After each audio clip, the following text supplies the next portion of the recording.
আজ ফিরে আসছেন তার জন্য আমিও আনন্দিত। তবে আনন্দ প্রকাশ করে কোনো লাভ হবে না জ্যোতিষবিদ। আপনাকে যে গণনাটা করতে বলেছিলাম তার কি হলো?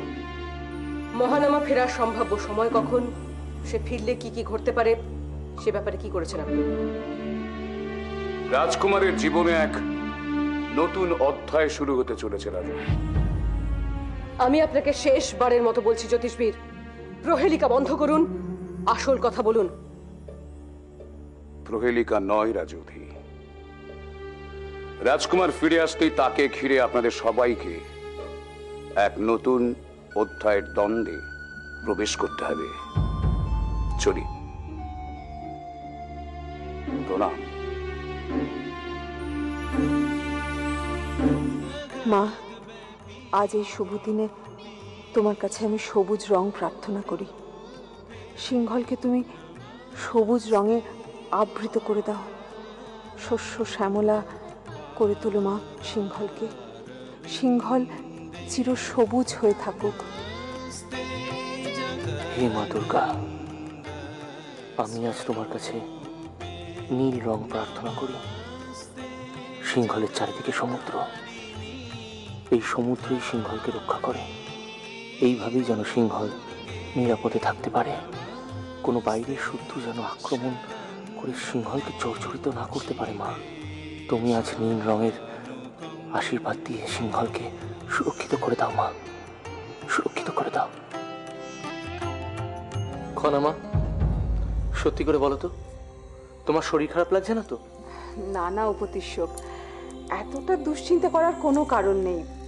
পরিশ্রম করেছে, ওই জন্য হয়তো ক্লান্ত হয়ে পড়েছে, কোনো চিন্তা নেই। যাও, তোমার কাজে যাও, খনা ঠিক আছে। আসি মা।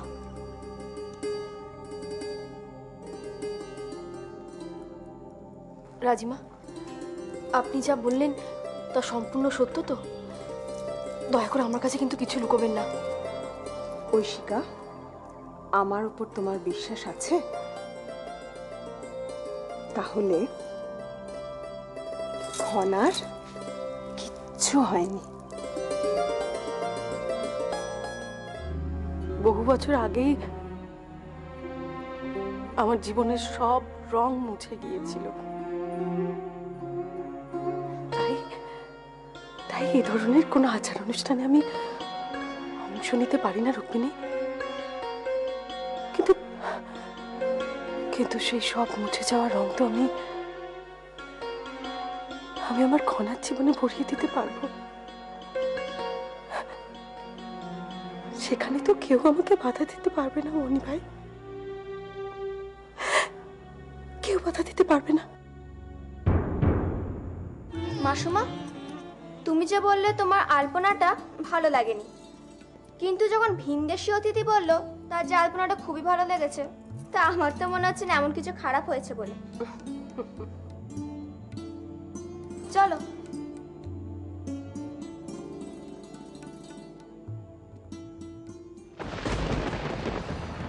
দেবী জাহ্নবী আবার এই কন্যাটিকে এই প্রাসাদে নিয়ে এলেন কেন? নতুন কোনো পরিকল্পনা আছে নাকি অন্য কোনো খেলা? দেখা যাক।